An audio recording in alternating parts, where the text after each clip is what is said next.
Yang kedua, Bapak Ibu sekalian, kenapa kita butuh Roh Kudus? Ini saya harus perhatikan. Kita butuh di bab Roh Kudus supaya kita berbahasa lidah, bahasa roh. Kenapa kita harus berbahasa roh, bahasa lidah? Karena supaya rencana Tuhan terjadi dalam hidup kita. Yohanes 4 ayat 23 bilang, akan datang saatnya orang akan apa? Menyembah Bapa dan Roh dan kebenaran. Allah itu adalah roh.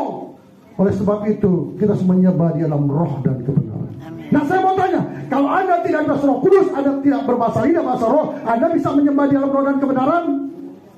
Enggak, kita paling cuma menyembah secara akal budi saja. Kan Tuhan mau dengan roh dan kebenaran. Makanya kita perlu dibahas Roh Kudus supaya kita berbahasa lidah. Yang kedua, Bapak Ibu sekalian, supaya kita bisa berbicara kepada Allah dengan hal rahasia. 1 Korintus 14 ayat 2. Orang yang berbahasa berkata-kata kepada Allah dengan rahasia.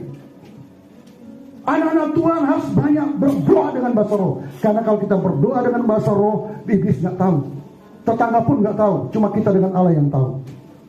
Amin. Itu Bapak Ibu. Yang ketiga, untuk membangun diri, bahasa roh itu membangun diri.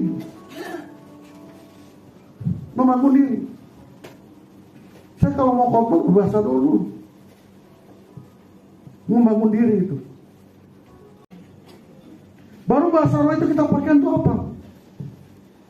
Untuk berdoa, memuji dan mengucap syukur. Itu 1 Korintus 14 ayat 14 sampai 16. Makanya Rasul Paulus, dengan akal budiku aku berdoa, tapi dengan rohku aku berdoa juga. Dengan akal budiku aku menyanyi, tapi dengan rohku juga aku menyanyi. Dengan akal budiku aku mengucap syukur, dengan rohku juga aku mengucap syukur. Dan bahasa roh itu menandakan kehadiran Tuhan di tengah-tengah umatnya. Amen. Makanya saya bilang di sini kan, WL tuh hati-hati. Kalau angkat pujian mesti ada hadirat Tuhan. Ya caranya apa? Lihat bahasa roh itu. Hadirat Tuhan turun. Karena bahasa itu menandakan kehadiran Tuhan.